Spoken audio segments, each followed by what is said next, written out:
तो भाई लोग, आप सभी का मैं फिर से स्वागत करता हूं एक और नए अपडेट के साथ में। तो भाई लोग, आपको बता दूं कि भोजपुरी की ट्रेंडिंग क्वीन शिल्पी राज का पोस्टर हमारे स्क्रीन पे आप लोग देख रहे होंगे, क्योंकि इनका एक नया धमाकेदार सॉन्ग जा रहा है लॉन्च होने। तो आपको बता दूं भाई लोग कि भोजपुरी में बहुत सारे हिट सॉन्ग इन्होंने दिया है, जैसे कि स्क्रीन पे पोस्टर देख रहे होंगे जिस गाने का टाइटल है गोदनमा।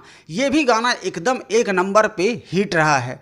उसके बाद नदिया बीचे नैया डोले, एगो अंडा बेचे वाला परपोज करता, ऐसे ऐसे भोजपुरी में सॉन्ग दी हैं, गाना एक नंबर पे ट्रेंड कर जाता है।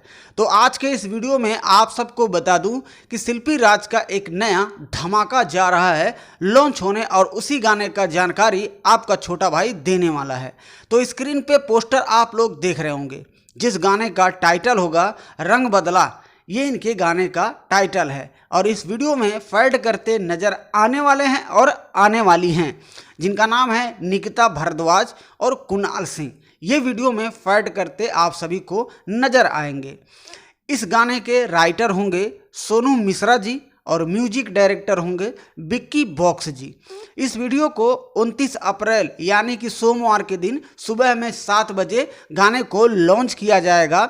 RKK फिल्म यूट्यूब चैनल है, उसी पर इस गाने को लॉन्च किया जाएगा। तो आप हमेशा बने रहिए इसी चैनल के माध्यम से। आप सबका छोटा भाई हर दिन नए नए गाने का अपडेट आप सभी तक पहुंचाने की कोशिश करता ही रहेगा।